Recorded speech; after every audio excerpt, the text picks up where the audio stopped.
Добрый день, дорогие друзья! Это уроки истории с Тамарой Эдельман. Сегодня будем говорить о Железном Феликсе, о Феликсе Эдмундовиче Дзержинском. Спасибо всем, благодаря кому мы можем записывать эту лекцию. Спасибо нашим спонсорам на YouTube, нашим патронам на Патреоне. Спасибо тем, кто нас поддерживает на платформе Boosty. Без вашей помощи не было бы этой лекции в самом буквальном смысле. И, конечно, как всегда, просьба, не забудьте поставить лайк, сделать репост, подписаться на наш канал, если вы все еще не подписаны. А если уже подписаны, проверьте, нажали ли вы на колокольчик, чтобы вам приходили сообщения о наших новых выпусках.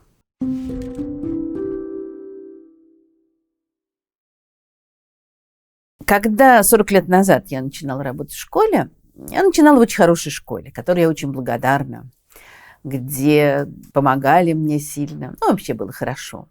Но в этой школе была пионерская дружина имени Феликса Эдмундовича Дзержинского.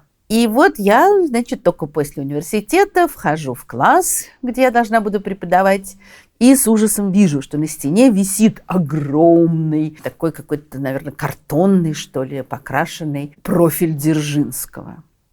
Я понимаю, что я не могу работать в классе, где висит профиль Дзержинского. Это исключено. Но что делать? Я его снимаю. А он вот такой вот примерно. Вынести его на помойку, это увидит вся школа, и будет большой скандал. Как-то нехорошо. Иду к завхозихе, а она была суровая женщина, очень ее все боялись. И я говорю, вы знаете, у меня вот профиль Дзержинского там в классе, но он такой облезлый, краска вся слезла, как-то нехорошо. Да, сказала она, его надо реставрировать. Говорю, ладно, пока вы его будете реставрировать, я его уберу. И я его положила в шкаф. И дальше я заметила такую вещь, что стоило мне начать нести какую-нибудь антисоветчину, а я довольно часто это делала, хотя это был 82-й год, как шкаф неожиданно открывался, и оттуда такой глаз Дзержинского выглядывал, вроде как «слежу за тобой, не расслабляйся». Это совсем не расслабляло, наоборот, очень даже взбадривало. К этому моменту я, конечно, каких-то подробностей жизни Дзержинского не знала, но какой-то образ его у меня уже был. Такой это был образ, что совершенно не хотелось работать в классе, где висит его портрет. Конечно, на самом деле, очевидно, я думаю, что большинство людей моего поколения прежде всего узнавали о Дзержинском из строк Маяковского. Юноше, обдумывающему житье, решающему делать жизнь с кого. Скажу, не задумываясь, делай ее с товарища Дзержинского. Я все понимаю, как Маяковский жаждал верить в правильность этого строя, как ему казалось, что надо тяжелой дорогой идти к счастью, как он заплатил за эту свою веру. Но все равно, когда я представляю себе, что поэт некому, пусть даже абстрактному юноше, то есть молодому человеку, будущему поколению, грубо говоря, предлагает делать жизнь с главы тайной полиции, все-таки в этом какой-то ужас просто есть. Ужасно. Каким бы ни был Дзержинский.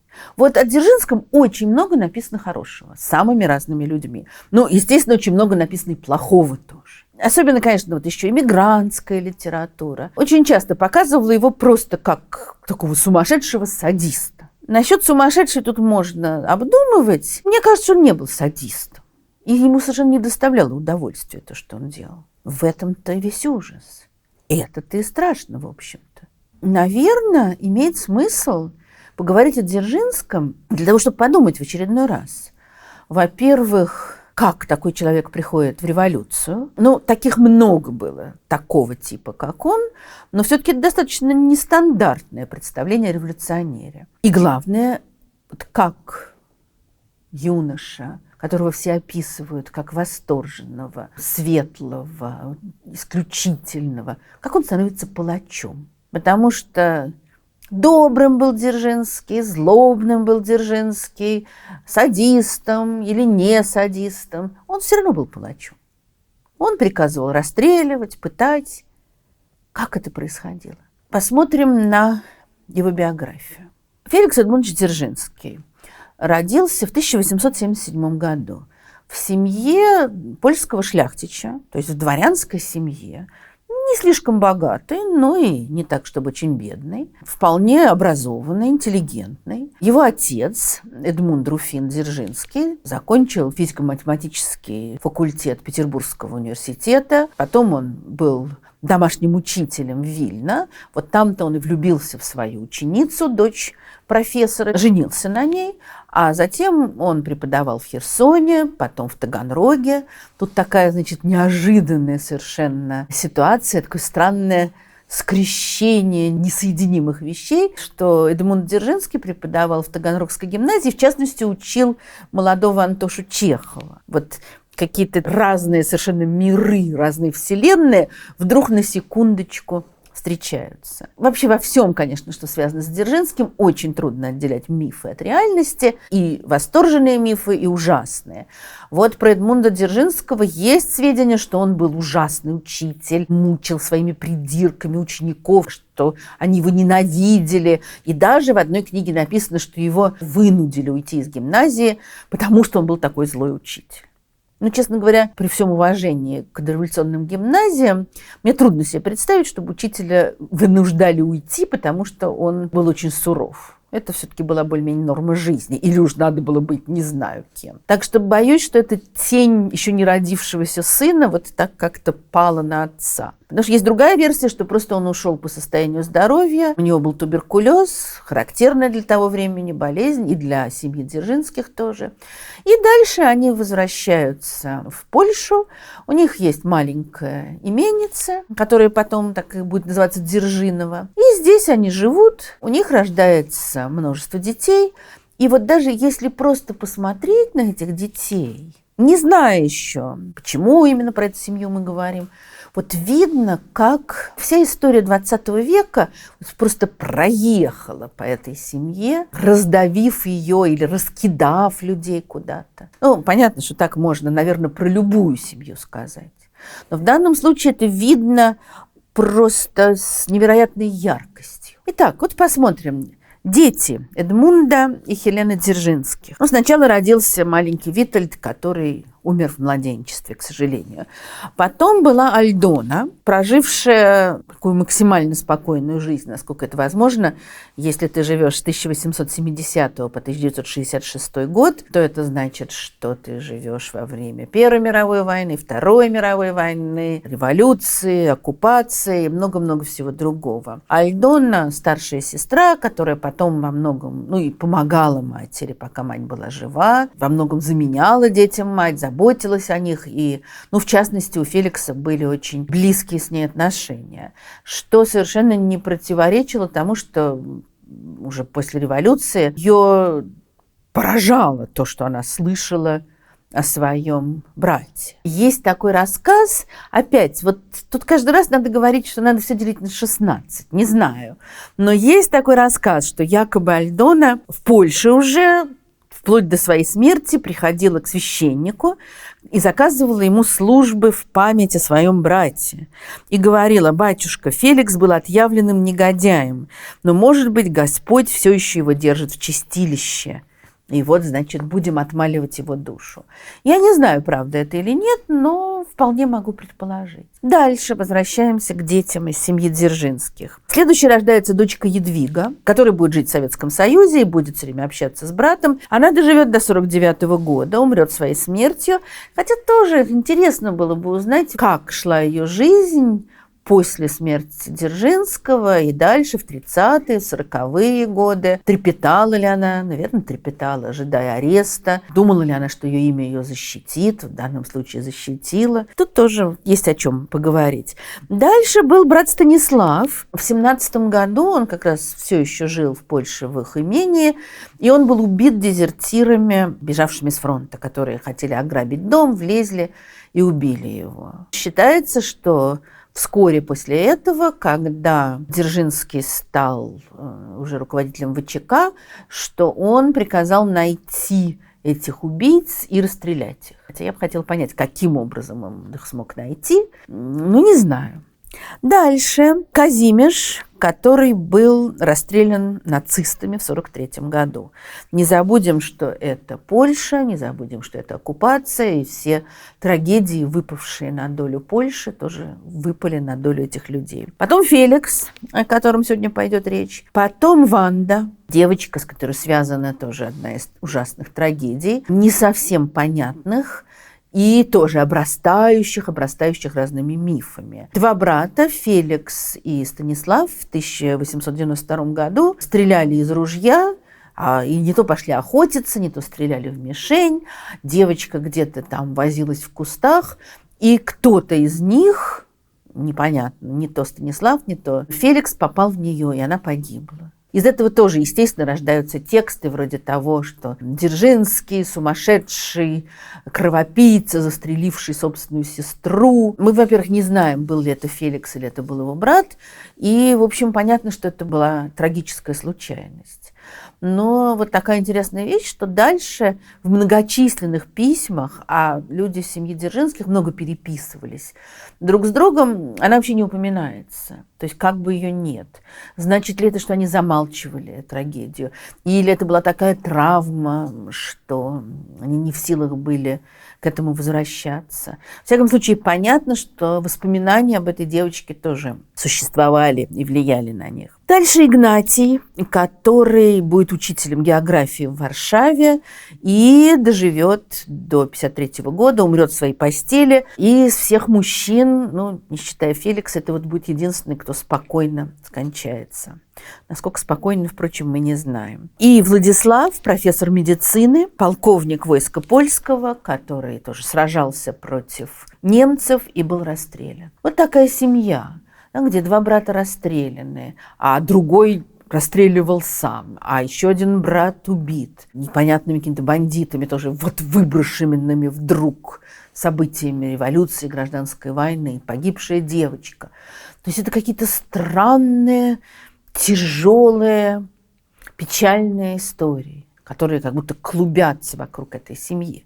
Хотя Дзержинского, как мы знаем, назвали Феликсом, счастливым, потому что судьба ему благоприятствовала. Его мать, которая была уже глубоко беременна, дома упала в погреб, и это могло кончиться, естественно, трагически и для нее, и для ребенка. Но у нее начались роды после этого, и ребенок родился, хотя и преждевременный, но здоровенький. Ну и вот все решили, что это такое замечательное, счастливое предзнаменование. И назвали его счастливым. В этом тоже, наверное, такая странная и грустная ирония судьбы. Он мог быть разным человеком, но очень хорошо ясно, что счастливым он, безусловно, не был. Ни когда он боролся за революцию, ни потом, когда он уже делал революцию, когда он уже строил новое государство. Что-то вот счастья особого незаметно. Как идет жизнь в этой семье? Тоже есть много воспоминаний о том, какая это была дружная, хорошая семья. Хотелось бы как-то это проверить, но похоже на то, что действительно здесь были близкие отношения. Здесь, ну, как-то так заботились друг о друге. Племянников даже воспитывали еще, кроме этого, множества собственных детей. Здесь любили очень поэзию, здесь обожали Мицкевича. И вот здесь, наверное, надо поговорить об эпохе, о времени, в котором рос этот мальчик. Мальчик, кстати, тоже, которого все вспоминали очень хорошо, как доброго, хорошего, заботливого, вот просто чудесного мальчика. Сестра, ну, конечно, это сестра пишет с любовью, но вот она вспоминает.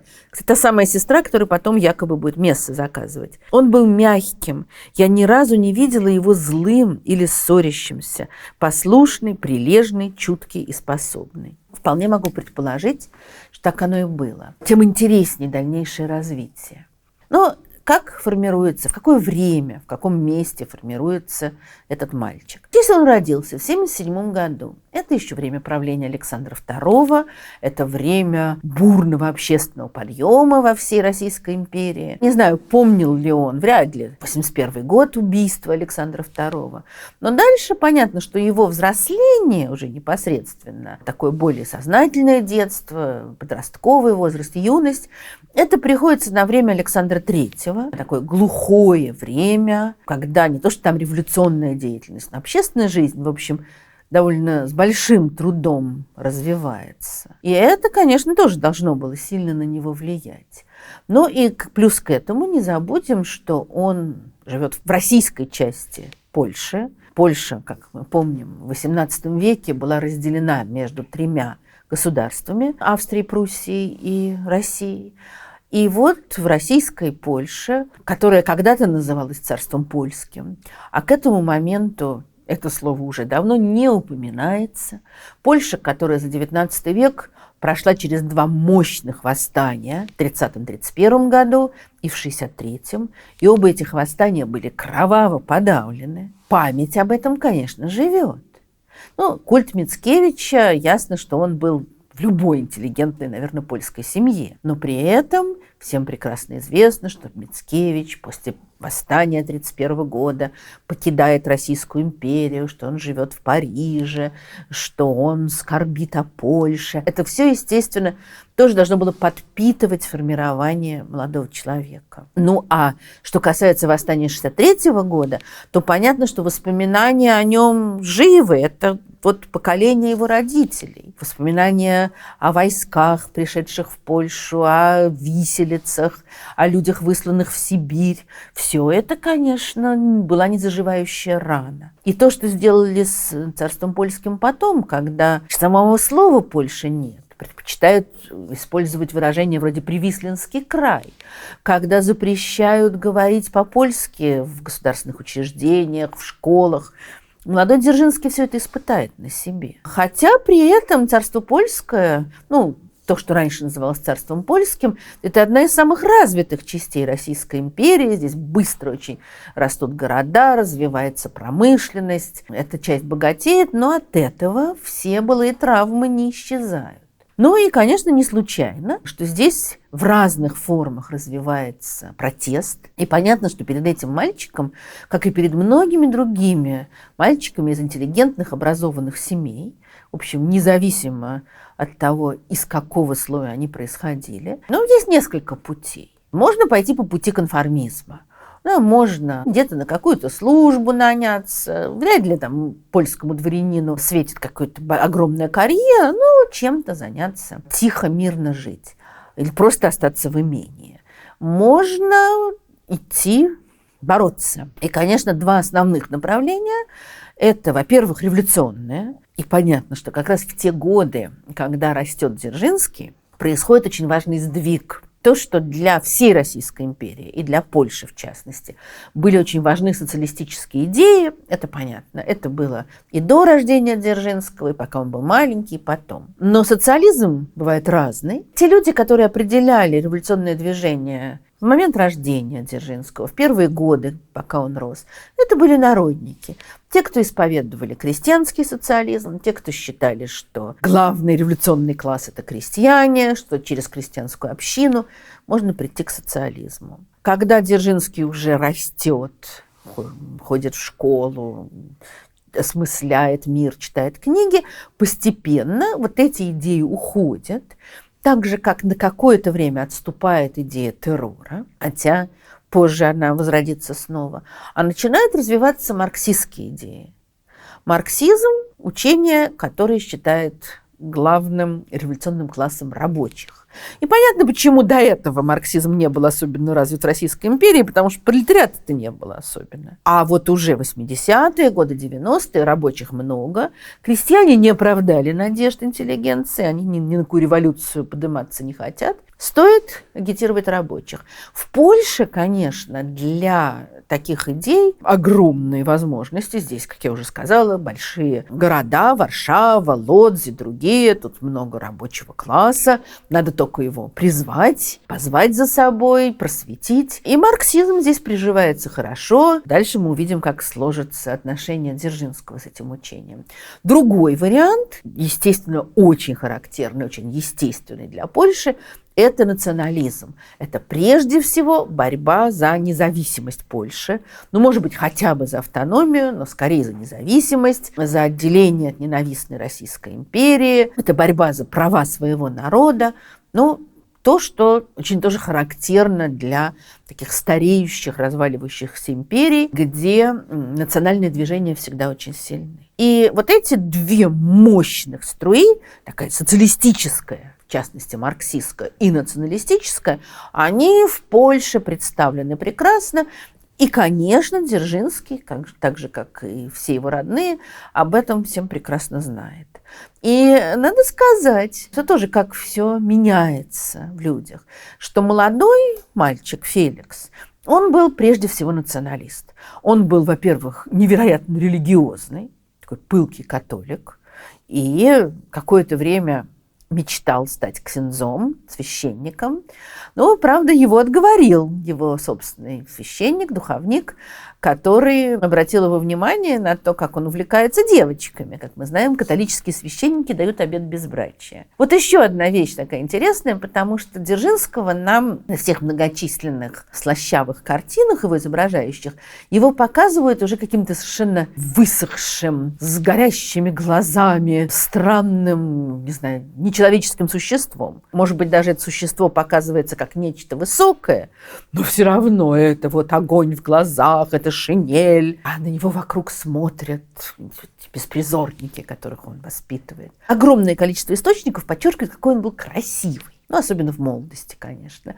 И вот священник ему сказал: да ты посмотри, ты как за девчонками ты бегаешь все время.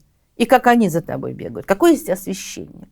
Ну, похоже, что это желание не было таким уж сильным у него, потому что, в общем, этого довода оказалось достаточно. И священником он не стал, а жаль. Но при этом тоже неоднократно разные биографы обращали внимание на эту его безумную фанатичную религиозность. То есть это не просто, мама велела, он пошел в церковь, а он душу вкладывает в это свое религиозное чувство. И в молодости говорил брату: если бы я когда-нибудь заключил, что Бога нет, я бы пробил себе голову пулей. Вот очень, конечно, характерная для него вещь.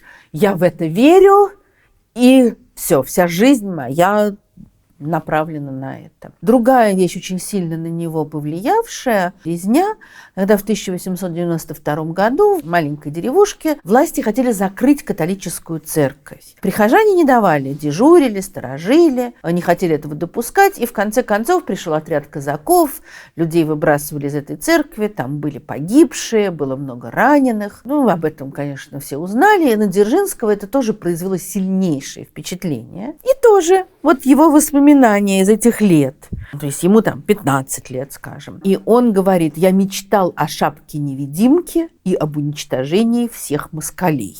То есть, значит, вот в это время для него национализм, конечно, важнее. Очень тоже тут интересная вещь — шапка-невидимка, да? То есть, очевидно, ходить в шапке-невидимке невидимым и стрелять. Такие какие-то странные, болезненные детские мечтания. И болезненность тоже слово мной использованное не случайно. Он все время живет на таком болезненном надрыве. О чем бы он ни думал, о Боге, о Польше, о революции, вот это будет существовать все время. Нельзя все время сидеть на этом своем хуторе. Мальчика отправляют в гимназию в Вильно, где разные есть отзывы, есть рассказы о том, что учился он очень даже неплохо. С другой стороны, оценки оставляют явно желать лучшего. Происходило это потому, что он не мог учиться, или потому, что он не хотел, или потому, что его преследовали учителя. Тут вопрос сложный. Но во всяком случае понятно, во-первых, что ему было очень тяжело там. Любая гимназия, в общем-то, в XIX веке – это жесткое такое подчинение учеников. Гимназия в Польше и Литве – еще большее подчинение. Здесь приказывают говорить только по-русски. Здесь очень жесткий контроль. И вот такому пылкому молодому человеку, как Дзержинский, там очень и очень непросто. И вот здесь в гимназии начинается перелом. Даже, наверное, несколько переломов. Ясно, что он вырос в такой достаточно спокойной семье, любящей. Наверное, его воспитывали как-то, но никакого особого угнетения он не ощущал. Он попадает в гимназию, которая становится для него воплощением вот этой вот российской власти, государственной власти, и вообще власти. Через много лет он писал жене: «Любое насилие, о котором я слышал или которое видел, принуждение к тому, чтобы говорить по-русски, принуждение к тому, чтобы по праздникам ходить в церковь, система шпионства было как бы насилием надо мной самим, И тогда я поклялся в числе многих других бороться с этим злом до последнего вздоха. И сердце мое, и мозг уже были открыты для горькой доли людей и ненависти ко злу. И вот здесь интересная такая вещь. Значит, он испытывает насилие, он испытывает угнетение. И он решает бороться с этим. Он скорбит о горькой доле тех, кого угнетают. Он ненавидит зло. И он будет с этим бороться. Но то, что пройдет четверть века, и он сам станет воплощением насилия, вот это он уже пишет совсем в другое время. Как это происходит? Он так ненавидит насилие и приходит к выводу, что искоренять его надо тоже насилие. И в эти же годы школьные с ним происходят еще интересные вещи. Во-первых, в какой-то момент он теряет веру. Ну, здесь, конечно, очень трудно влезть в душу человека, понять, как это произошло. Во всяком случае, сам он вспоминал. Когда я был в 6 классе гимназии, произошел перелом в 1894 году. Но слово «6 класс» не должно нас путать, это не нынешний 6 класс, ему было 17 лет. Тогда я целый год носился с тем, что Бога нет, и всем это горячо доказывал.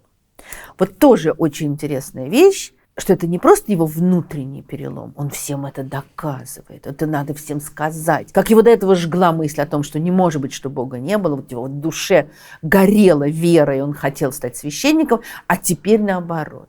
Ну и святое место пусто не бывает, как мы понимаем, и Дзержинскому нужно верить во что-то новое, не просто отрицательная вера, что Бога нет. Надо поверить во что-то еще. И в школе существовал некий кружок, ну, такой мальчиков-гимназистов, читавших разные запрещенные книжки. И вот где-то в этот момент молодой Дзержинский знакомится с марксизмом, который производит на него сильнейшее впечатление.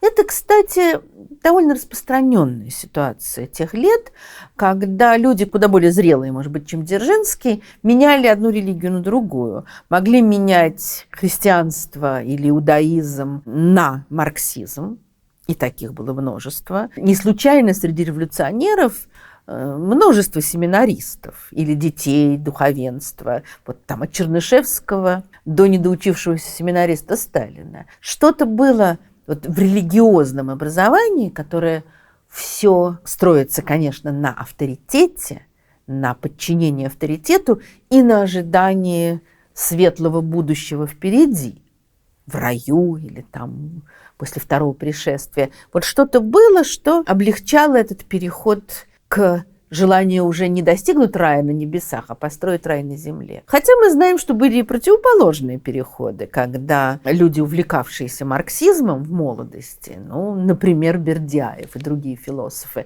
затем, наоборот, переходили к куда более сильному религиозному чувству. Вот какие-то тут такие сообщающиеся каналы существовали. И Дзержинский как раз тоже совершает такой переход. Роман Гуль, иммигрант первой волны, написавший несколько исторических книг, совсем, как легко догадаться, не был поклонником Дзержинского, и у него он ужасно совершенно описан. У него такое очень тонкое наблюдение. Бог католицизма в душе Дзержинского сменился богом эрфуртской программы. Ну, то есть программного документа немецких социалистов, который действительно мы знаем, что Дзержинский в школе там подпольно штудировал. Дальше происходит не совсем ясная вещь. Ну, то есть, вернее, сам факт ясен, что Дзержинский уходит из школы. Почему это происходит, не совсем понятно, но есть разные объяснения. В 1896 году умерла его мать, и, может быть, это было сдерживающим таким моментом, то есть он не хотел огорчать больную мать, а после ее смерти уже сдерживаться было нечего, и можно было бросить ненавистную гимназию. Вполне возможное объяснение. Сам он это объяснял следующим образом. Развиваться можно и находясь среди рабочих. А университет, ну, естественно, предполагалось, что после гимназии человек идет в университет. А университет только отвлекает от идейной борьбы и создает карьеристов. Ну, может быть и так. Правда, надо сказать, что у директора гимназии была другая версия. Он потом писал. Дзержинский, еще будучи в гимназии, обратил на себя внимание руководства школы, тем, что всегда был недоволен нынешним положением. Иногда он это высказывал, правда, в такой форме, которая не давала основания отчислить его из школы. Несмотря на это, руководство гимназии, заметив у него такие настроения, не взяло на себя ответственность выдать ему аттестат зрелости, поэтому ему пришлось покинуть гимназию. Но там действительно были какие-то нехорошие отношения с руководством. И, во всяком случае, директор сделал так, что и младшие братья Дзержинского, которые совсем не были замешаны ни в каких революционных действиях и никаких революционных идей не высказывали, что они тоже ушли. То есть, очевидно, как-то вообще не вписывались эти мальчики, чем-то раздражали. Оценки были у него не слишком хорошие, в частности, было 2 по русскому языку. С другой стороны, это могло быть как раз тоже проявлением протеста. Какие-то были тоже странные записи, рассказы о том, как он схлестнулся с учителем. Вот одна из его сестер потом писала, что он ворвался в учительскую и на глазах у всех закричал учителю русского языка, опять же, его преследовавшему: «Не только ты, Мазиков, сволочь, но и все вы, учителя, являетесь мерзавцами». Ну, насколько именно это правда, тут очень тоже трудно сказать, но понятно, что у него был некоторый конфликт. Это интересная была его мысль о том, что лучше среди рабочих жить. Тоже довольно характерная вещь, когда дворянские мальчики, что русские, что польские, порываются своим классом и идут спасать страдающих. Что он, очевидно, и хотел делать. А это время, 90-е годы, бурно снова начинает возрождаться общественное движение, которое затихло по независящим от него причинам, затихло после убийства Александра II и после естественного усиления репрессий. А вот в 90-е годы множество марксистских кружков, социалистических организаций и за границей, и в стране. Постепенно они начинают объединяться. Возникнет социал-демократическая партия Королевства Польского и Литвы, которую Роза Люксембург создаст, еще пока Дзержинский будет в школе, и отдельно социалистическая партия Литвы, а позже, уже в 98 году, будет создана Российская социал-демократическая партия.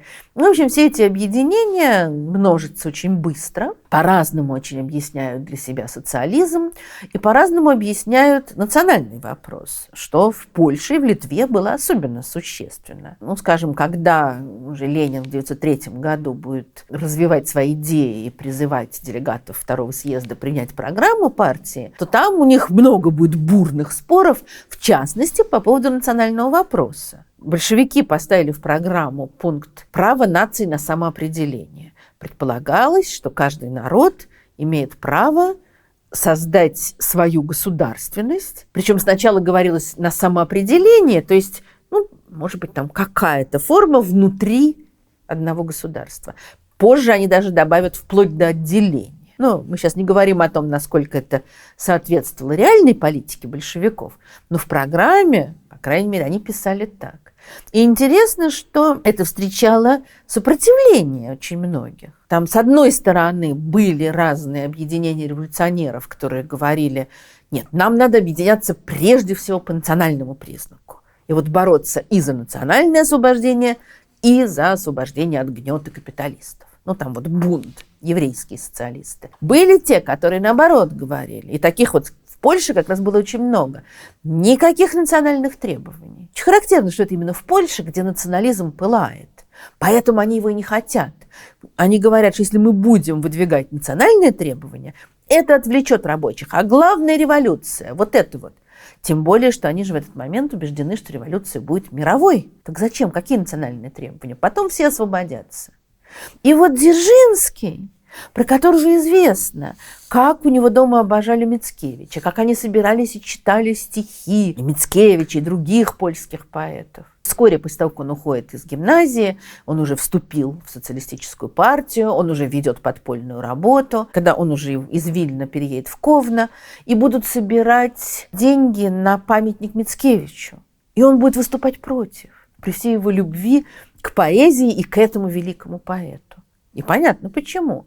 Потому что это тоже развивает националистическое чувство. Не надо, только революция. И где-то с этого момента, условно говоря, с 96-го года, может быть, раньше, он живет только революцией. И, собственно, действительно, он больше ничего не делает. Он не учится, он работает только, чтобы не умереть с голода. И он занимается революцией. И то, что происходит дальше, можно очень подробно рассказывать. И об этом написаны книги и воспоминания, где подробно все эти его многочисленные аресты, ссылки описываются. В общем, можно все свести к одной формуле. С 96 года и до 1917 вся жизнь Дзержинского – это борьба. Это подпольная борьба. То есть он беспрерывно кого-то агитирует. Рабочих в Вильно, рабочих в Ковно, в Варшаве. При этом его могут не слушать. Там где-то его рабочие подстерегают и избивают, чтобы он не говорил всякие глупости. Уже в этот момент у него очень сильно страдает здоровье. Причем понятно, с одной стороны, может быть, какие-то наследственные заболевания, туберкулез, недоедание. Все это было. Но ощущение еще такое, что он все время, все эти годы в состоянии такого нервного напряжения. Бороться, бороться, бороться. Вот идет такая череда, все время, такая дурная бесконечность. Арест, суд, высылают, побег, снова подпольная деятельность, снова арест. Первый раз его арестовывают в 1897 году, ему 20 лет. Он сидит год в Ковенской тюрьме, что, наверное, уже нелегко. Потом его отправляют в Вятскую губернию. А он еще по дороге спорит с администрациями тюрем, с охраной, со всеми. Он в беспрерывном таком нервном возбуждении и раздражении. В Вятке, вроде бы можно было как-то пристроиться, там у него любовь начинается, там есть другие ссыльные. Но он тут же начинает тоже кого-то агитировать, о чем-то громко говорить. Его ссылают в деревню за 500 километров. Он бежит. При этом он там проходит пешком 1500 километров. Еду взял только на один день. Где-то там он ее, достает. На лодке плывет. Причем он понимал, что будут искать, если он по течению на лодке пойдет. Так он пошел против течения, с его довольно слабыми силами. В полном изнеможении добирается до Вильна, перебирается в Варшаву. Продолжает, снова агитирует. Его снова арестовывают. Он теперь сидит в Варшаве в крепости. Его ссылают в Сибирь. По этапу он идет в кандалах, там все ужасно. Потом с эсером одним они бегут. И тоже долго пробираются и на лодке, и в телегах, и бог знает как. Иначе он добирается снова до родных мест, и его переправляют уже за границу теперь. И он оказывается в Берлине, где большое количество иммигрантов. Здесь он очень сближается с Розой Люксембург, которая его любила очень и как-то верила в него. И ему поручают издавать газету «Червоный штандарт», «Красное знамя». И он жаждет работать, этой подпольной работы. Его главная база, скажем так, это Краков. Краков находится в австрийской Польше. Там все спокойней. А ему надо туда-обратно, в Варшаву. И он все время подпольно туда приезжает. Какие-то потрясающие вещи делает. Например, в Польше очень много еврейских рабочих. И этот польский шляхтич выучивает идиш, чтобы говорить с еврейскими рабочими на их языке, чтобы лучше их агитировать. Позже Карл Радек, знаменитый революционер, говорил: мы смеялись, что в правлении польской социал-демократии, в которой был целый ряд евреев, читать по-еврейски умел только Дзержинский, польский дворянин и католик. Потому что ему надо бороться, всех завлекать. Параллельно с этим у него напряженная личная жизнь. Очень часто говорят о том, что для Дзержинского не существовало ничего, кроме революции. На самом деле, такого пылкого юноши, еще очень привлекательного, конечно, у него бурлили все возможные чувства. Разные у него были возлюбленные. В 1904 году девушка, которую он считал своей невестой, умирает от туберкулеза после очень мучительной болезни. А через некоторое время он начинает испытывать безумное, пылкое чувство к другой женщине, Сабине Файнштейн, при том, что в него была влюблена ее сестра, которая покончила с собой, и это такой совершенно в духе начала века декадентский узел вины, страсти, обвинений, а позже он женится на другой женщине, но будет продолжать переписываться с Сабиной, и будет тоже там мучение, терзание, прямо вот какая-то такая пьеса какого-нибудь писателя того времени. И при этом такая, значит, любопытная вещь. Дзержинский очень много писал. Вот он все сидит в своих тюрьмах и много пишет. И он пишет удивительным образом. Тоже вот впечатление, что это какой-то литератор декадентский пишет свои труды, а вовсе не революционер, который так стремился к рабочим. Вот он пишет это своей Сабине, когда они объясняются, имеют ли они право на взаимные чувства.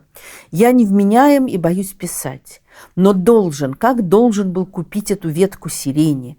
Я должен что-то сказать, сам не могу.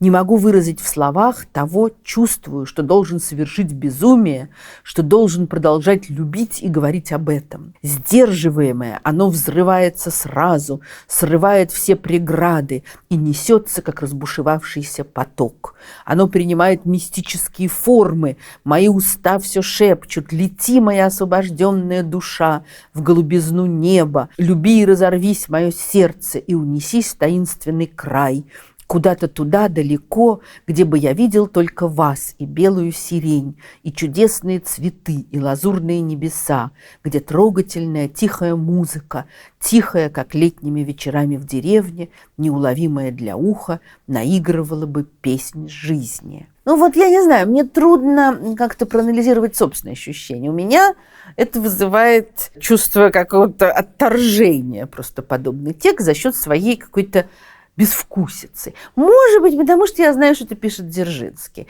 Может быть, если бы я прочла это просто как письмо некого неизвестного молодого человека, я подумала бы: о, как сильны его чувства, как он искренне их выражает. Но у меня ощущение, что все это переписано из каких-то восторженных книжек, и при этом вот этот истерический накал, он есть во всем. В отношении к Богу, в отношении к революции, в отношении к женщине. Все время какой-то надрыв. Дальше следует несколько арестов один за другим. Но начинается революция 1905 года, которая в Польше очень пылко проходит. Восстание в Лодзе, очень много забастовок. Дзержинский, конечно, погружается в это с головой, его арестовывают. Октябрь 1905 года, манифест 17 октября, политическая амнистия, он выходит.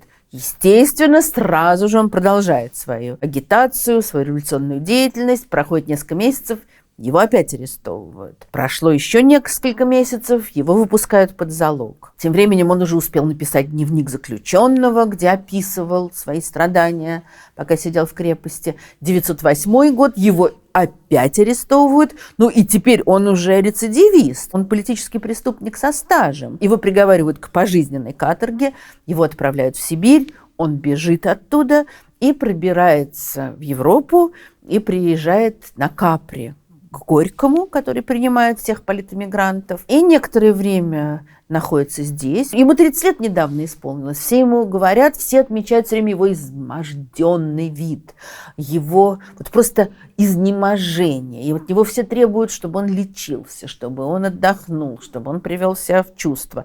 Где-то он когда-то там на неделю куда-то уезжает еще, но он не может, он хочет только бороться. Только вот он немножко поправил здоровье в Италии, он, конечно, возвращается в Краков, оттуда снова в Варшаву, оттуда снова нелегальная борьба. В этот момент он женится на Софье Мушкат, хотя у него продолжается интенсивнейшая такая напряженная переписка с Сабиной. Софья беременна, что совершенно не мешает ей продолжать заниматься подпольной деятельностью, и Дзержинскому не приходит в голову ее останавливать. Ее арестовывают, она рожает ребенка в тюрьме, ее отправляют в Сибирь, и непонятно, куда девать ребенка, и родные не хотят его брать. Потом там с помощью Януша Корчика мальчика отправляют в приют, потом, наконец, какие-то родные взяли его. Она тоже бежит из Сибири, потом только воссоединится с ребенком и уедет в Швейцарию. То есть фанатизм какой-то зашкаливающий. А Дзержинского в очередной раз арестовывают. И он сидит в Орловской тюрьме сначала, уже начинается Первая мировая война. И он сидит тоже и переписывается с женой, и хранит какой-то цветочек, который ему прислал сын из Швейцарии уже позже. Этот сын уже подрастает, ему уже несколько лет. Потом ему еще раз судят, еще дают срок. И к 17-му году он сидит в Бутырках, в кандалах, израненный, и в совершенном таком каком-то вот фанатическом остервенении. Но происходит февральская революция, и Дзержинский 1 марта вместе с другими политическими заключенными выходит на свободу. За свою 40-летнюю жизнь в тюрьмах, на каторге, в ссылках он провел 11 лет, четверть жизни. Что с ним происходит за эти годы? Можно себе легко представить. Очень много говорится и пишется о том, насколько царская тюрьма, которую так все, значит, возмущались ей, насколько она была легче советской. Это безусловно. Как там заключенные требовали, чтобы не запирали камеры, чтобы им давали возможность днем общаться. Как на пересылке возник бунт, который, в частности, возглавлял Дзержинский, потому что, видите ли, им очень долго не сообщали, в какие места их отправят в ссылку. И поэтому они выкинули всех стражников из тюрьмы, что как-то очень легко им удалось, забаррикадировались, подняли над ней красное знамя и требовали, чтобы им сообщили, куда их отправляют. И с ними начали переговоры, и дальше их совсем не расстреляли, а им сказали, что вот быстро сейчас будет этап, и их быстренько отправили туда, куда они должны были быть доставлены. Но добрались туда не все, потому что многие, например, Дзержинский, бежали. Но это все не отменяет того, что, естественно, это все равно тюрьма. Это унижение, это избиение, это кандалы, это грубые охранники. И он, конечно, уже невероятно унижен и обозлен. Еще в одной из первых его ссылок полиция писала, что Дзержинский вспыльчивый и раздраженный идеалист. Вот это, наверное, очень такое четкое и очень правильное определение. Вспыльчивый и раздраженный идеалист. И эта и вспыльчивость, и раздражение нарастают все больше и больше и больше. Он, конечно, не получил практически никакого образования. Гимназическое образование не так уж и плохо, вопрос, как он там учился. А дальше только тюрьмы, вот его университеты. В ссылках он пытается читать и занимается своим самообразованием, причем как-то очень прихотливо, естественно, и более-менее случайно все это происходит. Вот он пишет из ссылки, что он читает. «Читаю Евангелие. Может пригодиться в будущем». Что имеется в виду, когда будем рай строить? Фауста, хоть и не понимаю. Объясняет дальше, почему я не понимаю. Наверное, не знаю исторической эпохи, когда дело происходит. Какая там историческая эпоха в Фаусте. Тургенева читает, но он у него вызывает ненависть за то, что под его влиянием человек начинает жить больше раздумьями, чем борьбой. Вот так он как-то странным образом воспитывает сам себя. Есть много описаний того, каков он был на свободе. Вот один из людей, который вместе с ним занимался подпольной деятельностью, описывает: впадающий в крайности и яростный в диспуте, он брал верх своей сердечностью и порядочностью. Нервный, постоянно грызущий ногти, небрежно одетый, он был в известной степени типом из русской революции. Как в культурном, так и в политическом отношении он был полностью русифицирован. Чрезвычайно способный и умный, он обучался исключительно на русской идеологии и литературе. Работа, в кавычках, то есть революция, была всей его жизнью, в которой он, возможно, пытался убежать от личных трагедий. Туберкулезник. Ему к тому же грозила слепота из-за плохо вылеченной болезни глаз. Живущий в постоянной нужде, он многое перенес в личной жизни. Высокий, худой, с характерным лицом и очень умными глазами, всегда смотрящими как бы из потустороннего мира.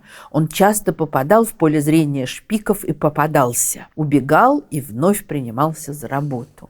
Вот этот его взгляд как бы из потустороннего мира, на это все обращали внимание, и до революции, и после, что он так вот смотрел, не мигая, каким-то непонятным взором, неподвижным. Может быть, это было следствием болезни глаз, но воспринималось как такое психологическое давление. И все время нервный, вот грызущий ногти, с горящим взглядом. Вот в этом тексте, явно написанном поляком, очень характерно, что тот все время подчеркивает русифицированность Дзержинского. Он совершенно отошел от какого-либо национального движения, только революция, ничего больше. Одновременно с этим есть тексты, полные восхищения совершеннейшего. Опять тут надо, конечно, разбираться, в какое время писались эти тексты, когда, но все равно человек вспоминает, тоже подпольщик, его фигура того времени еще теперь стоит перед моими глазами.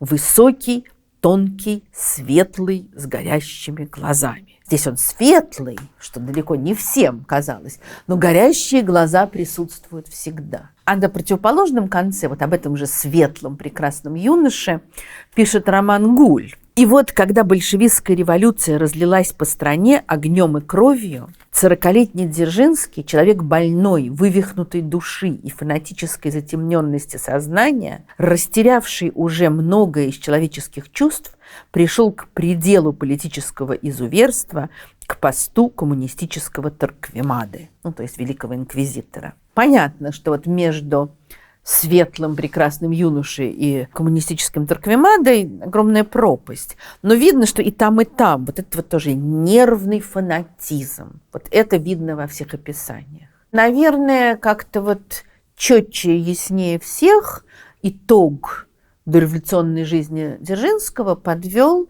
знаменитый американский исследователь Ричард Пайпс, который написал следующее. 11 лет он провел в царских тюрьмах и на каторге. Это были трудные годы, и они оставили в его психике незарубцевавшиеся раны. Вместе с этим он развил в себе непреклонную волю в сочетании с ненасытной жаждой мести. При этом есть очень много воспоминаний о добрых поступках Дзержинского, как до революции, так и после. Знаменитая история о том, как он своего умиравшего от туберкулеза друга в тюрьме выносил на руках на прогулку, о том, как он отдал свой фальшивый паспорт, который нужен был ему для побега, другому человеку, и много всего другого. Но это не противоречит вот этому действительно постоянному желанию мести. И вот наступает революция. 17-й год, Дзержинский активнейше участвует во всех событиях в Петрограде, в подготовке Октябрьского восстания.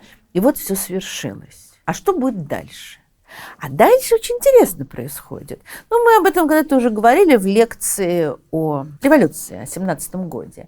Большевики вообще-то, как мы знаем, собирались разрушать государство. Не просто свергать царя, а разрушить аппарат угнетения и построить коммунизм, общество, в котором не будет государственной власти. Весь мир насилия мы разрушим до основания, а затем, вот вопрос в том, что будет затем. Все планы большевиков, все их программы, все их высказывания, скажем, 17-го года и потом тоже в какой-то мере говорят о том, как будет разрушаться власть. Не просто свергнуть царя, а уничтожить весь этот аппарат угнетения и создать власть советов. Что такое советы? Это выборные органы, в которые входят не профессиональные бюрократы, а трудящиеся. Их будут переизбирать, они будут, не отрываясь от сахи или от станка, решать государственные проблемы. У нас кухарка может управлять государством. То есть вот государство будет размываться. Армию надо будет заменить добровольными отрядами, добровольным ополчением. Царскую полицию заменить милицией. У нас сегодня не совсем понятно, в чем разница между полицией и милицией. Да? Была в советское время милиция, потом ее переименовали в полицию. И что? Все осталось то же самое. Вообще-то милиция предполагает такое ополчение добровольцев, что-то в этом роде. Свободные отряды, созданные самими людьми для самообороны. Вот что такое милиция. Значит, предполагалось таким образом, что все части государства будут постепенно размываться. Государственные органы будут заменены советами, полиция – милицией, армия – ополчением народа. Вот это вот будут шаги вперед к коммунизму. Но есть такая деталь, как диктатура пролетариата, потому что ведь не все хотят идти к коммунизму. Значит, надо сначала подавить врагов, а потом уже уничтожать государство. И поэтому с невероятной скоростью, с первых же дней власти большевиков, вместо того, чтобы ослаблять государственную власть, они ее начинают усиливать, только заменив старую власть своей. И важнейшим моментом в этом процессе, там много чего будет. Вроде бы есть выборные советы, а еще есть народные комиссариаты, куда всех назначают. Попробуют в начале 18 года создать добровольную армию, не вышло, стали призывы проводить. Но вот важнейшей частью будет, конечно, создание в декабре 17 года Всероссийской чрезвычайной комиссии по борьбе с контрреволюцией и саботажем. Вот этой знаменитой ЧК. Она чрезвычайная. То есть это что-то исключительное. Это потому, что вот ситуация такая сложная. Потом, можно так предположить, что потом этого не будет. Мы знаем, секретные службы никуда не делись. И дальше Дзержинский, у которого, собственно, опыта следственной работы, естественно, не было. Другое дело, что он как-то еще в тюрьмах этих занимался, и так, правда, они все любили очень сильно разыскивать провокаторов. Вот он тоже искал провокаторов, расследовал, выяснял. Провокаторов было огромное количество в революционном движении, все это знали, и поэтому все время действительно их опасались и разыскивали. Вот это вот единственное его, собственно говоря, умение, связанное с расследованием, с борьбой с преступлениями. Но этого и не требуется. Требуется политический энтузиазм. Требуется революционное сознание. С этим у него все в порядке. И Дзержинский возглавляет чрезвычайную комиссию. Позже, когда его спросят, почему он это сделал, то он скажет, что партия поручила. То есть вроде как не очень-то и хотелось. Это тоже интересная вещь. Это вопрос, правда ли это. Может быть, ему и хотелось. Потому что есть много воспоминаний, намекающих, по крайней мере, на то, как ему нравилось держать в руках огромную власть. А ВЧК очень быстро станет мощной властью. Владимир Бонч-Бруевич, один из большевиков, вспоминал, как выглядел Дзержинский в это время. Теперь уже нет никакого светлого юноши. Огромный маузер, взгляд из-под лобья, подчеркнутое недоверие к собеседнику и небывалая самоуверенность. Вот как изменилось. Да? Был весь трепещущий, чтобы скорее бороться за революцию дальше, небывалая самоуверенность. Когда это произошло? В какую секунду, минуту? Вот где-то здесь, когда к власти пришел. В связи с тем, что ЧК – это чрезвычайная комиссия, это что-то такое необычное, это что-то такое непонятное. Не совсем понятно, каковы ее функции, каковы полномочия. Это не было прописано заранее. Это все формировалось на ходу. Сначала в ЧК было всего 40 человек, потом разрослось количество чекистов, потом будут чрезвычайки на местах. А сначала они сидят в Петрограде, потом, когда правительство переедет, они переедут в Москву, займут здание страхового общества «Россия» на Лубянке. Позже остряки будут рассуждать о том, что был госстрах, а стал госужас на Лубянке. Это уже будет намного позже. Как, собственно говоря, вот такими силами бороться с саботажем и с контрреволюцией? Был такой жуткий заместитель Дзержинского, Мартин Лацис, с восторгом описывавший работу ЧК, знаменитый своей жестокостью, что, в общем, неудивительно. Он писал: «Почти все крупные заговоры были раскрыты благодаря показаниям граждан. Первую ниточку находили бесплатные и добровольные сотрудники из населения, а после аппарат ВЧК добирался до клубка». Тут, конечно, большой вопрос, можно ли верить Лацису. То есть он хочет показать вот такую огромную поддержку народную, которую получала ВЧК. Насколько это правда, это вопрос. Но не исключаю, что действительно такая поддержка и была. Но все-таки главное, конечно, совершали чекисты. И вот Дзержинский писал: сотрудники ЧК – это солдаты революции, которые не будут заниматься разведывательной или шпионской деятельностью. Социалисты не годятся для такой работы. Боевой орган, каким является ЧК, не может выполнять работу полиции. Дальше замечательное продолжение. Поэтому право на расстрел чрезвычайно важно для ЧК. Странная вроде бы логика, но с точки зрения Дзержинского вполне понятная. Что делает полиция? Полиция ищет преступников. Все. Она их не судит, она не приводит приговоры в исполнение. Вот они провели расследование, поймали, передали в суд. И дальше уже другие органы этим занимаются. А ЧК – это бойцы, невидимого фронта. Они сражаются, поэтому они могут все делать. Сначала совершенно не предполагалось, что они будут исполнять наказание. Сначала предполагалось, что они будут бороться и куда-то там какие-то другие органы передавать врагов. Очень быстро эта ситуация изменилась. С кем бороться-то? С контрреволюцией, с саботажем. Саботаж в декабре 1917 года совершенно не воспринимался как, какие-то взрывы железных дорог, а имелись в виду сотрудники старых министерств, которые не хотели выходить на службу, потому что им не нравилась новая власть. Надо было как-то их урезонивать, их задерживали, арестовывали, требовали от них чего-то. Вроде бы с этого началось.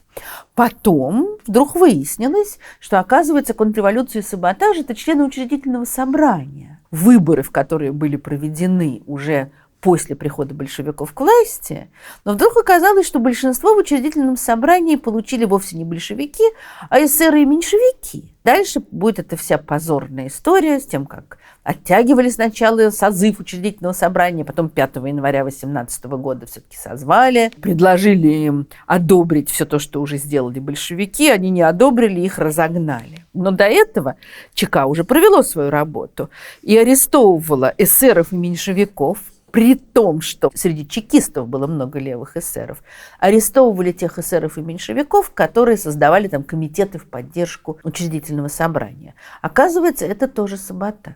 И, наконец, январь-февраль 18 года, это напряженное время, это переговоры в Брест-Литовске, это заключение Брестского мира. Дзержинский был резко против Брестского мира. Но дальше, как мы знаем, переговоры сорваны, когда Троцкий пытается не допустить подписания Брестского мира. Мы про это говорили в лекции о Троцком. Немецкие войска наступают, социалистическое отечество в опасности. И здесь вдруг немцы наступают где-то там на фронте. Но почему-то именно в этот момент, в феврале 18 года, издается очень интересный декрет, в котором говорится, Совнарком пишет: агенты неприятеля, спекулянты, бандиты, хулиганы, контрреволюционные агитаторы, германские шпионы должны расстреливаться на месте преступления. Замечательный список, агенты неприятеля, спекулянты, то есть те, кто продают из-под полы, бандиты, хулиганы, контрреволюционные агитаторы, то есть те, кто говорят, да что эти большевики, германские шпионы. То есть все перепутано так.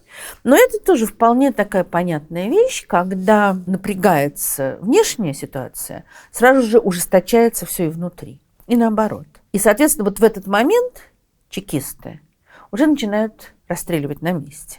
Враги наступают. Сообщается о том, что расстреливают именно бандитов, тех, кто гражданам не дает жить. Первой жертвой таких бессудных расстрелов стал действительно бандит. Некий человек, выдававший себя за князя Эболи, на самом деле налетчик, которого, конечно, надо было арестовать, которого, конечно, надо было судить. Только его не арестовали и не судили, а его вместе с его напарницей убили на месте. У Бабеля, который, как мне представляется, испытывал такой и страх, и тяготение ко всем этим жутким органам государственным. У него есть рассказ под названием, такая маленькая новеллочка под названием «Битые». Это было неделю тому назад. Все утро я ходил по Петрограду, по городу замирания и скудости. Туман мелкий, всевластный, клубился над сумраком каменных улиц. Грязный снег превратился в тускло-блистающие черные лужи. Идет такой бабелевское, очень красивое описание этого жуткого Петрограда. Я хожу и читаю о расстрелах, о том, как город наш провел еще одну свою ночь. Я иду туда, где каждое утро подводят итоги. В часовне, что при Мертвецкой, идет панихида, отпевают солдата. Вокруг 3 родственника, мастеровые, одна женщина, мелкие лица. Батюшка молится худо, без благолепия и скорби. Родственники чувствуют это. Они смотрят на священника тупо, выпучив глаза. Я заговариваю со сторожем. «Этого хоть похоронят», — говорит он. «А то вон у нас лежат штук 30, по 3 недели лежат, каждый день сваливают». Каждый день привозят в Мертвецкую тела расстрелянных и убитых. Привозят на дровнях, сваливают у ворот и уезжают. Раньше опрашивали, кто убит, когда, кем, теперь бросили. Пишут на листочке неизвестного звания мужчина и относят в морг. Привозят красноармейцы, милиционеры, всякие люди. Эти визиты утренней и ночью длятся год без перерыва, без передышки. В последнее время количество трупов повысилось до крайности. Если кто от нечего делать задает вопрос, милиционеры отвечают: убит при грабеже. Вот здесь не совсем понятно, это жертвы грабежа или это грабители, которых убили.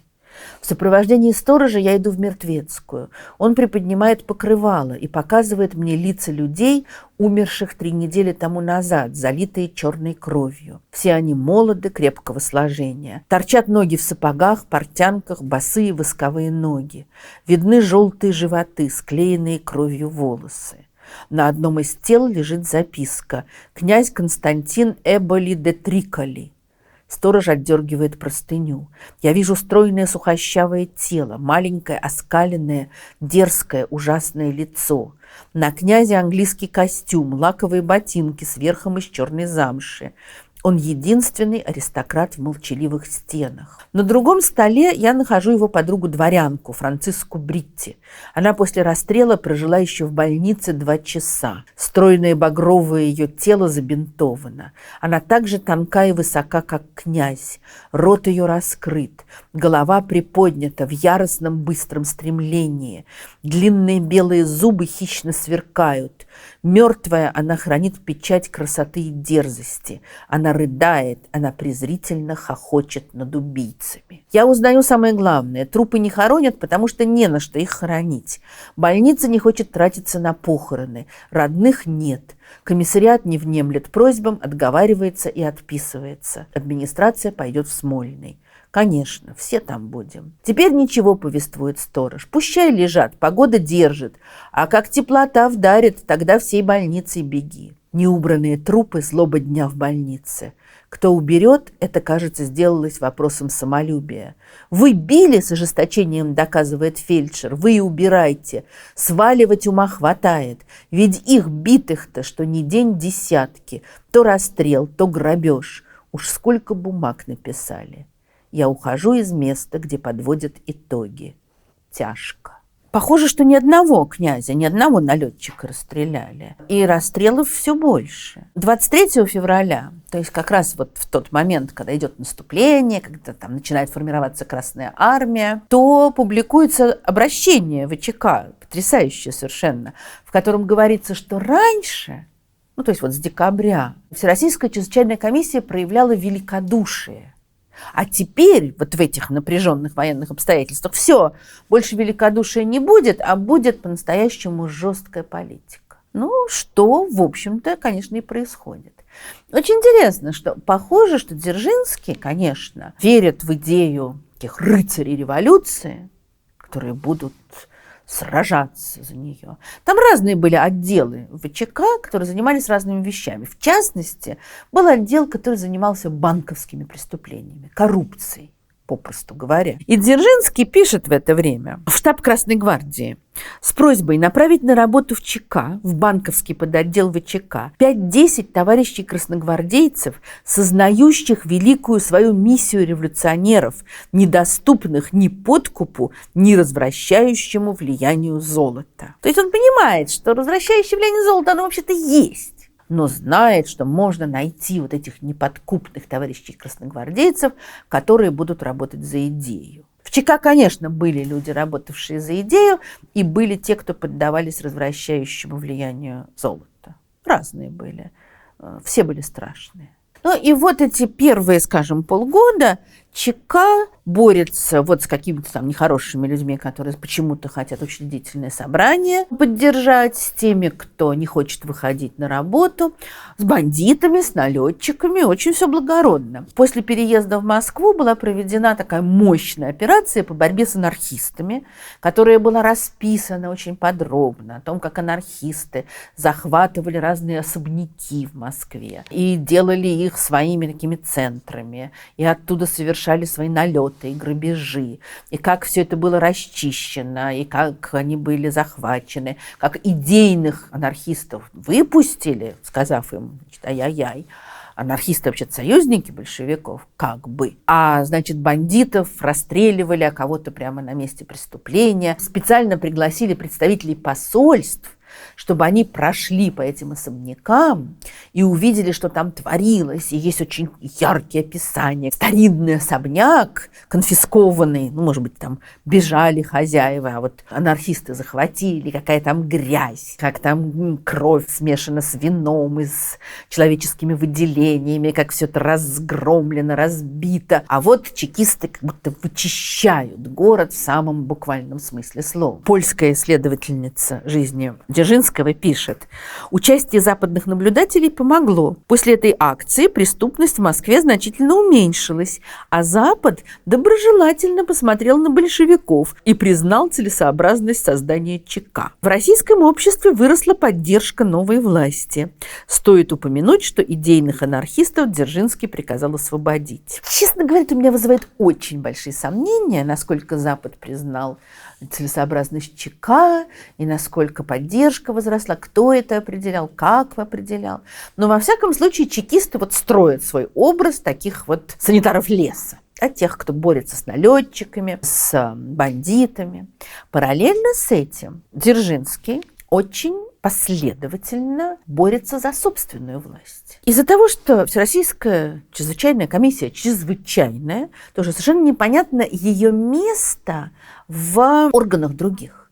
И поэтому вообще была мысль, что если как-то это связано с юстицией, значит, должна подчиняться наркомату юстиции. Наркомат юстиции первые месяцы после революции возглавлял левый эсер Исаак Штейнберг. Левые эсеры еще были союзниками большевиков, революционер, террорист в прошлом. Человек, который прожил удивительную совершенно жизнь, потому что после вот этого короткого романа левых эсеров с большевиками, он вместе с другими эсерами выйдет из Совнаркома, со всех постов в знак протеста против Брестского мира, потом он уйдет на юг, будет участвовать в гражданской войне, потом его будут арестовывать те же чекисты, потом его выпустят, он окажется на Западе, долгие у него будут путешествия, он будет пытаться создавать такую еврейскую коммуну в Австралии, будет писателем на идиш, и в конце концов закончит свою жизнь в США через много-много лет. А пока что он нарком юстиции, и он не понимает, почему вот этот орган странный Дзержинского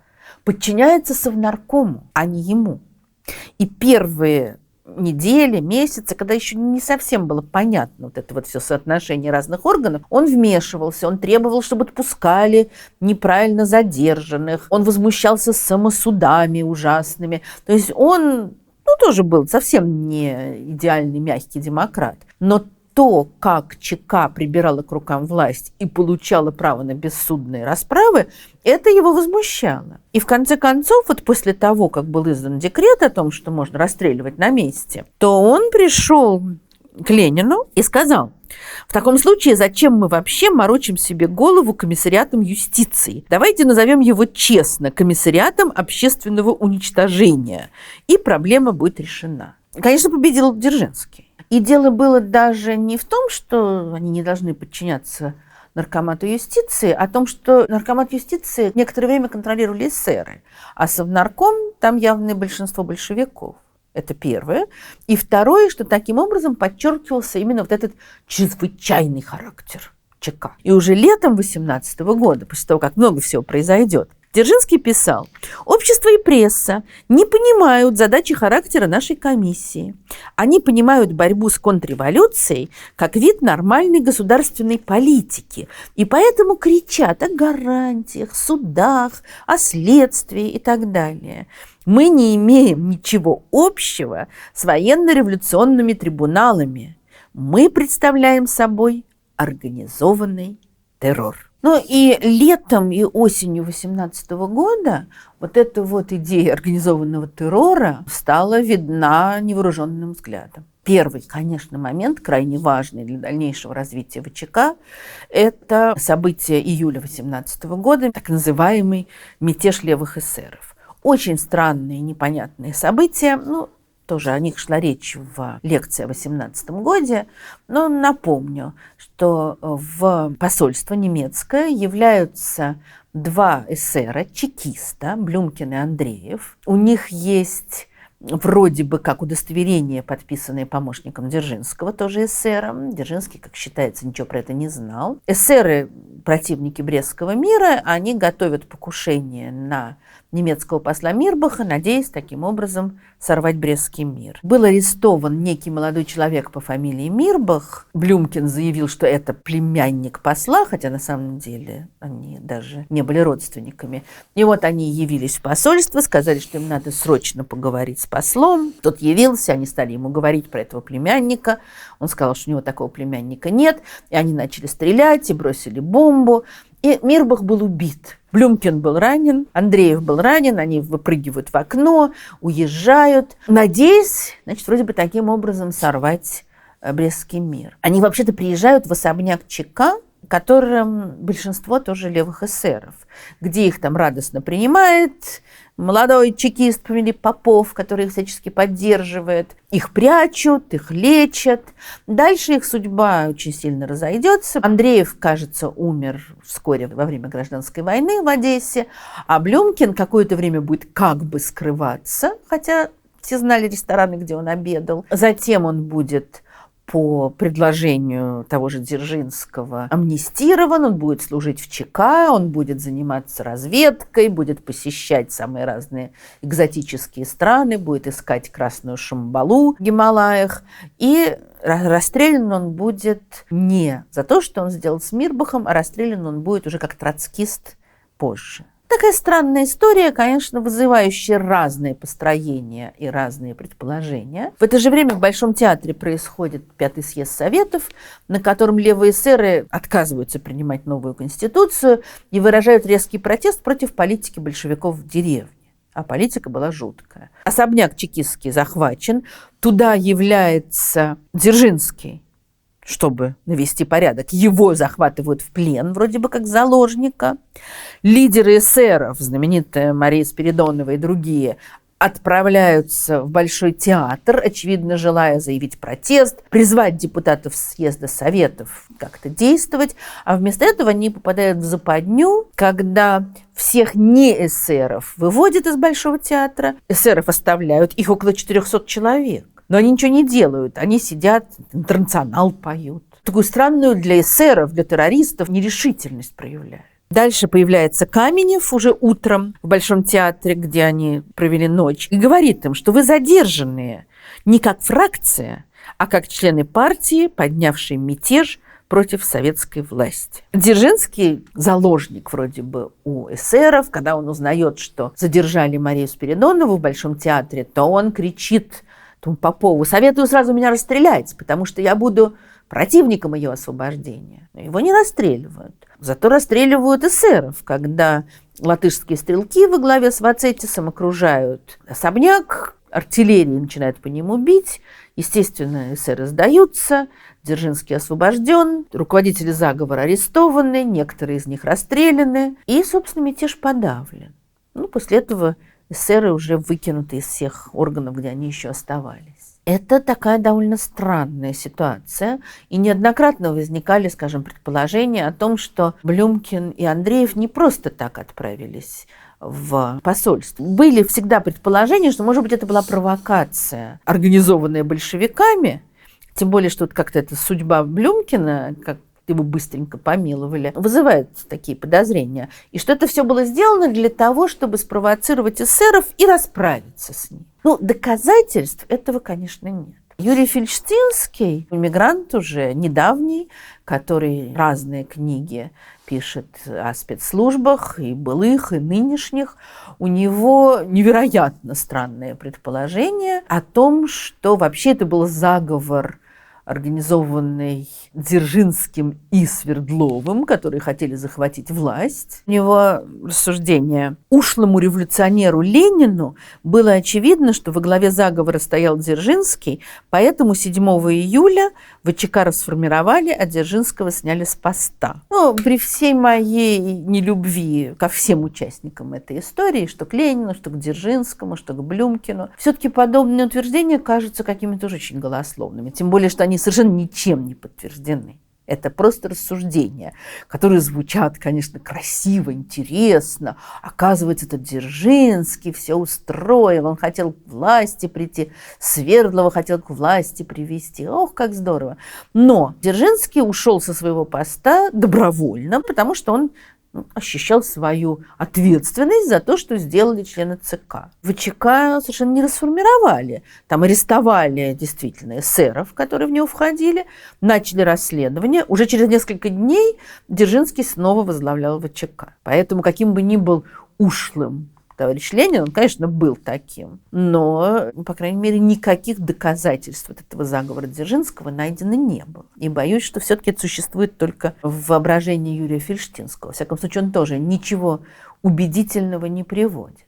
Следующий виток в развитии ВЧК – это, конечно, красный террор, когда в конце августа происходит покушение Фанни Каплан на Ленина, и после этого принимается решение о начале красного террора, о том, что берутся заложники из представителей эксплуататорских классов, и заложников этих будут расстреливать в случае приближения белых войск или в случае сопротивления, нападения на партийных деятелей. И начинается ужас буквально вот этого осеннего красного террора. Вся гражданская война – это ужас естественный, красный террор и белый террор. За один только сентябрь 1818 года было расстреляно более 2000 человек. И, конечно, безнаказанность вот этой террористической ситуации, как бы борьбы с террором с помощью террора, была ужасающей. Но здесь тоже у Фельштинского теория, что это опять же продолжение заговора, что вот не смогли в июле, решили в августе действовать. Про Фанни Каплан всегда говорили разные вещи, что не могла она стрелять, что она была близорукая, что это не она стреляла. Много есть разных теорий заговора, ни одна из которых не опирается ни на какие факты. Фанни Каплан действительно была очень близорука, что, наверное, вряд ли эсерами воспринималось как большое препятствие. Очень интересно было бы узнать подноготную этого заговора, этого выстрела, но все эти рассуждения пока ни на чем не основаны. Вот Фельштинский пишет: не сумев сорвать Брестский мир убийством Мирбаха, Дзержинский попробовал избавиться от похабного мира. Похабный мир – это знаменитое выражение Ленина, устранив Ленина. Все-таки такие высказывания должны очень сильно обосновываться, а этого мы совсем не видим. Есть разные такие свидетельства о том, что Ленин не любил Дзержинского. Но это еще ничего не значит, абсолютно. Есть слова Бориса Бажанова, секретаря Сталина, бежавшего за границу, который говорил о том, что Дзержинский всегда шел за теми, кто сильнее. В таком случае как раз он и должен был в тот момент идти за Лениным.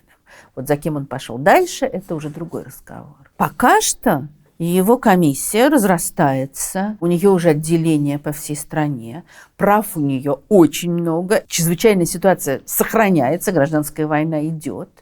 И дальше принимаются последовательно ряд решений, которые явно усиливают власть ЧК, что довольно странно было бы, если бы Ленин считал, что Дзержинский устраивает против него заговор. Февраль 19 года, то есть это разгар гражданской войны, Деникин, Колчак, декрет в ЦИКа о том, что в стране происходят вооруженные выступления, и поэтому за чрезвычайными комиссиями, то есть не только за центральной, а вот за всеми их отделениями, есть право непосредственной расправы для пресечения преступлений.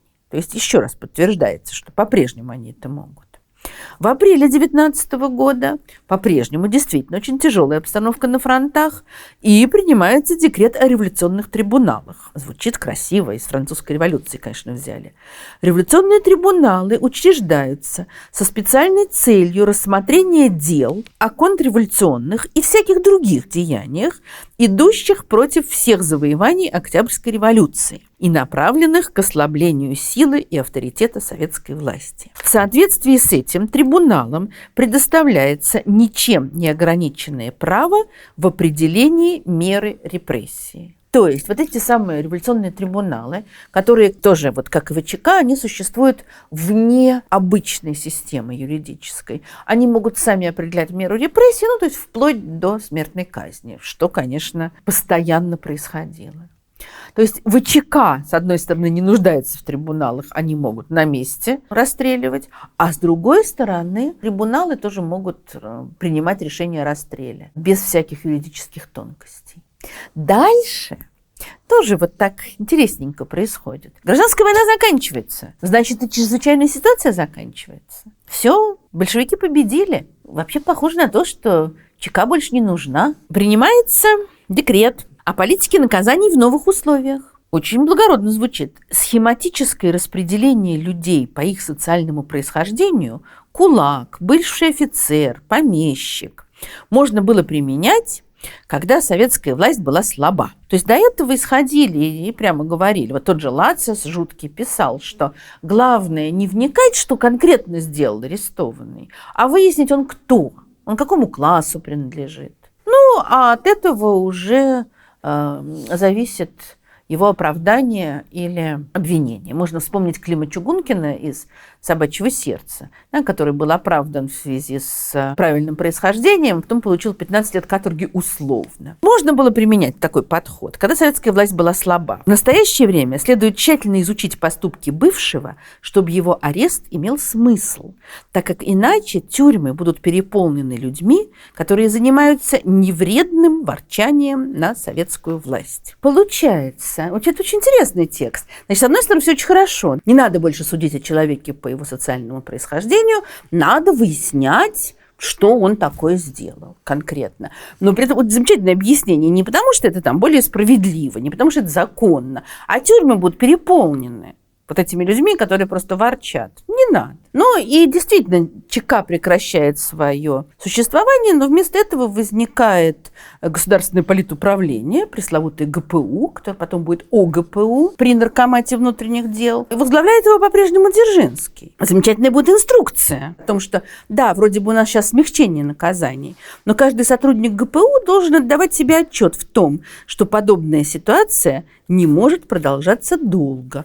Надо прилагать все усилия с целью раскрытия и регистрации врагов, чтобы нанести им, когда наступит подходящий момент, смертельный удар. Мы мирные люди, но наш бронепоезд стоит на запасном пути, как известно. И возникает такой вопрос. Совершенно ясно, как очень быстро с 17 года, ну там 18-19 и дальше, во-первых, резко возрастает значение ВЧК, а потом ГПУ, неважно в данном случае, как разрастается этот аппарат. Сначала вот 40 человек, таких рыцарей революции, а потом их уже десятки и сотни людей по всей стране. Как все больше независимость этого органа, который не подчиняется Наркомату юстиции, который подчиняется Совнаркому, то есть особое положение, как все больше прав, право расстреливать, право не просто расследовать, но и карать одновременно, что, конечно, нарушение всех юридических принципов. Расстреливать без суда. В 22 году именно через ЧК будут составляться списки для высылки людей административной, вот этих пресловутых философских пароходов и других высылок. То есть вот они все время действуют вне юридической сферы, о чем Дзержинский говорит, да, что это просто вот организованный террор, мы этого не скрываем. И в связи с этим возникает вопрос, а какова роль вот самого Дзержинского? Как он на все это реагирует? Этот человек, который всю жизнь вдохновлялся ненавистью к насилию, вдохновлялся заботой о людях, о несчастных, угнетенных. Вот как это все сочетается? И есть самые разные и очень противоречащие друг другу описания Дзержинского. Вот начиная от этих слов Бонч-Бруевича, его невероятной самоуверенности и огромном маузере. Есть воспоминания людей, мягко говоря, ему не симпатизирующих, великий философ Николай Бердяев, который как раз был выслан на философском пароходе, описывал так, его допрашивал Дзержинский перед высылкой.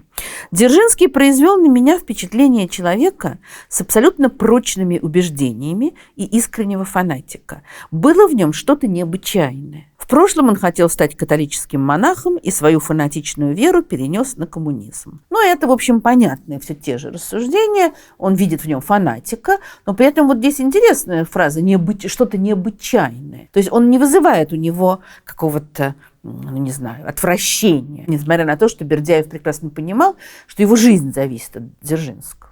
Брюс Локкарт, знаменитый британский разведчик, которого тоже Дзержинский допрашивал, пишет: «Дзержинский, человек с безупречными манерами, ну, это неудивительно, говорит спокойно, без эмоций».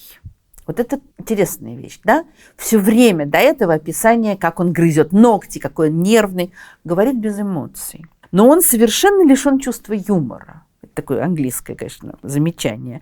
Хотя это существенно. Наиболее характерны его глаза, глубоко посаженные, горящие холодным огнем фанатизма. Дзержинский вообще не моргал. Создавалось впечатление, что у него парализованные веки. Вот он, этот страшный, жуткий взгляд Дзержинского. Параллельно с этим есть масса историй о том, какой он добрый. Есть какие-то сведения непонятные, что он там защищал и освобождал католических священников, вроде как по старой памяти. Что якобы даже ему говорили: а что это ты вот польских священников освобождаешь, а попов расстреливаешь. Есть истории разных людей тоже, которых он там допросил, сказал: вы задержаны неправильно, освободил. Как он действовал? Спокойно, выдержанно. Часто говорилось о том, как он сдерживал своих людей. Это не значит, что он был в принципе против той системы, которую он сам создавал. Он был против неправильных действий в рамках этой системы. Еще в 1818 году он выпустил инструкцию: вторжение вооруженных людей на частную квартиру и лишение свободы повинных людей есть зло, к которому в настоящее время еще необходимо прибегать. Но всегда нужно помнить, что это зло. Пусть все те, кому поручено лишать людей свободы, будут с ними гораздо вежливее, чем даже с близким человеком, помня, что лишенный свободы не может защищаться и что он в нашей власти. Но если вспомнить все рассказы о том, что происходило в подвалах ЧК и в 18 году, и в 19, то это выглядит каким-то совершенным издевательством. Я бы очень хотела прочитать какое-то исследование, мне пока такое не встретилось. Ну, во-первых, беспристрастное достаточно, ни с той, ни с другой стороны. И чтобы понять, насколько он сам верил в это.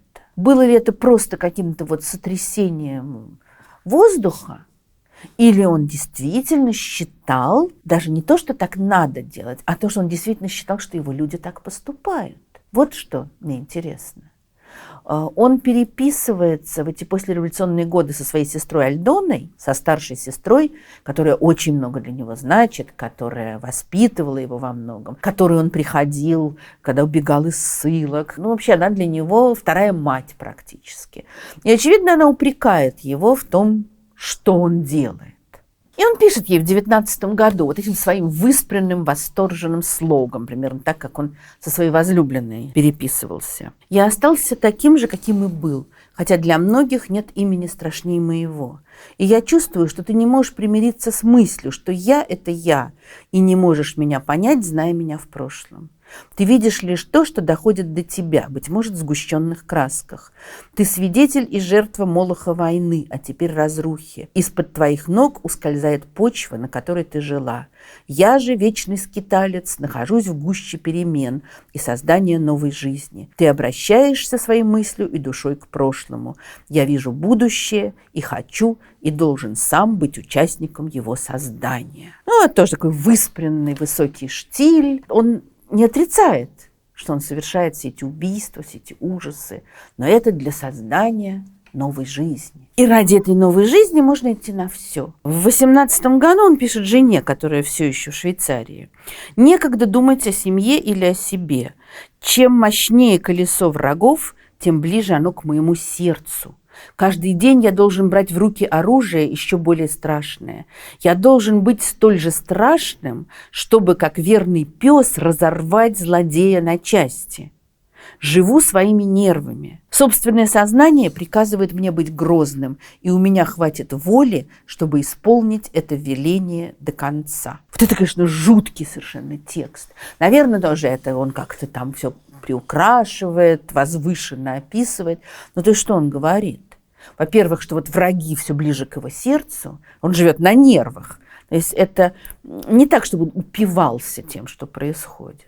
И он силой воли заставляет себя быть грозным. Это не оправдывает его абсолютно. Это просто показывает эту странную психологию фанатика, что он будет заставлять себя быть грозным до конца. Что значит быть грозным? Красиво звучит. Это значит подписывать смертные приговоры, избивать, пытать. Сам Дзержинский никого не убивал. Один раз в его кабинет ворвался пьяный матрос, который стал ему что-то угрожать, накидываться на него. Дзержинский выхватил пистолет и выстрелил в него, после чего у Дзержинского, был припадок. Но сколько он отдал приговоров? Понятно, что подписать приговор проще, чем самому нажимать курок. Но люди-то от этого все равно умирают. Такое очень интересное свидетельство все того же Карла Радека, который в какой-то момент, уже после победы советской власти, встречался с Розой Люксембург, а Роза помнит молодого этого светлого Дзержинского, мальчика, который так ей нравился, этой своей близостью к рабочим. И она не может понять, как он может все это творить. Такие жестокости ужасные. Радек пишет, как Роза Люксембург говорит, как можно возлагать надежды на террор? На что Радек и Карл Липкнехт, присутствующие при этом разговоре, говорят, да, конечно, можно, хорошо.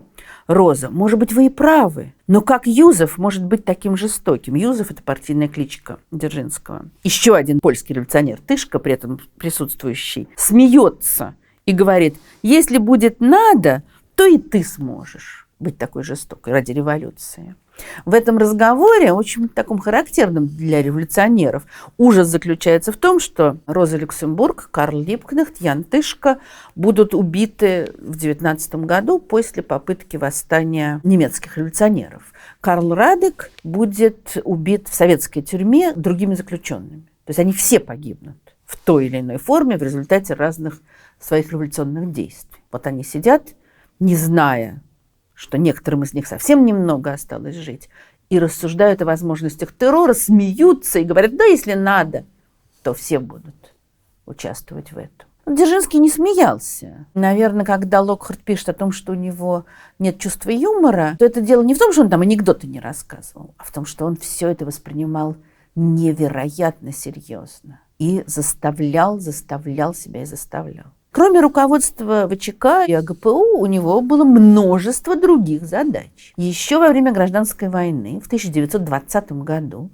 когда Советская Россия воюет с Польшей, то всех коммунистов польского происхождения, конечно, двигают туда, на польский фронт. Очевидно, предполагалось, что будет создано какое-то коммунистическое правительство, когда Польша будет завоевана. Ну, ее завоевать не смогли, к счастью. Но вот Дзержинского тоже отправляют на польский фронт. Он будет начальником тыла Юго-Западного фронта, то есть будет отвечать за безопасность там. Это не в смысле снабжения. Мы говорили про эту войну в одной из лекций о гражданской войне. Но сейчас просто интересна реакция Дзержинского. То есть сначала советские войска шли довольно успешно, и уже предполагалось, что будет мировая революция развиваться, шли под лозунгами «на Варшаву, на Берлин». Потом это наступление замедлилось. Ну и обычное такое распространенное объяснение заключалось в том, что Сталин, который возглавлял Реввоенсовет Южного фронта, не позволил перебросить войска на помощь Тухачевскому, и таким образом наступление сорвалось. Это знаменитая история, но параллельно с этим вообще-то эти войска, шедшие по территории Польши, там быстренько наводили коммунистические порядки, создавали коммуны, обобществляли все имущество. Ну, опять же, о том, что там творилось, можно вспомнить, прочитав «Конармию» Бабеля, какие ужасы там творились, как всех резали и грабили. А Дзержинский пишет жене, 20-й год, с фронта. Странные чувства рождаются во мне при приближении к Варшаве. Как будто мне не хочется туда ехать. Но скорее это опасение, что Варшава сейчас уже не та, какой она была раньше, и что, быть может, встретит нас не так, как мы бы желали. То есть, наверное, какое-то появляется у него сомнение, насколько радоваться будет польский народ. и тогда же с фронта. В общем, не было грабежей. Солдаты понимали, что они воюют только с панами и шляхтой, и что они пришли сюда не для завоевания Польши, а для ее освобождения. Вот удивительно, что он это пишет жене. Он не говорит это на собрании. Что это? Это желание ее убедить. Он же видит прекрасно, там все залито кровью. Это желание ее убедить, что это так. Это желание себя убедить. Это не желание признавать очевидное. То есть не видеть то, что происходило, он не мог. Но не видел. Вот какая-то такая стена стоит. Ну и после войны, опять же, продолжая возглавлять УГПУ, он выполняет еще массу разных других функций, некоторые замечательные совершенно. Например, он член президиума общества по изучению проблем межпланетных путешествий. Ну, это очень важное дело. Там что же надо социализм утверждать? Он, может быть, не лично он, там другие были больше в этом замешаны, но, однако, конечно, различные оккультные объединения его организация тоже поддерживает, и Красную Шамбалу они ищут, и какие-то оккультные способы воздействия на людей они тоже рассматривают. Как это сочетается вот с этим когда-то молодым, возвышенным человеком, я не понимаю. В 1921 году его назначают председателем комиссии по улучшению быта детей. Ну и вот эти вот все дзержинские беспризорники, и все эти колонии для перевоспитания детей, то, что потом будет у Макаренко. Все это связывается с именем Дзержинского, который, я не сомневаюсь, действительно переживал за детей. И действительно хотел, чтобы было лучше. И все это у него вот каким-то странным образом вместе укладывается в голове. А еще параллельно с этим какое-то время он был наркомом путей сообщения. В тот момент, когда железнодорожные пути находились в состоянии полного хаоса, ему поручают навести порядок. Естественно, он наводит все теми же способами, приказами, арестами тех, кто вредительствует, борьбой с коррупционерами. Но в какой-то мере определенный порядок был наведен, но не так, как при Муссолини. Вот все говорит, что у Муссолини поезда ходят по расписанию, у Дзержинского все по расписанию не ходило. Но что-то он сделать сумел. Потом ему в какой-то момент еще поручают руководство Высшим советом народного хозяйства, то есть организацией экономики. Вообще это все тоже удивительные вещи.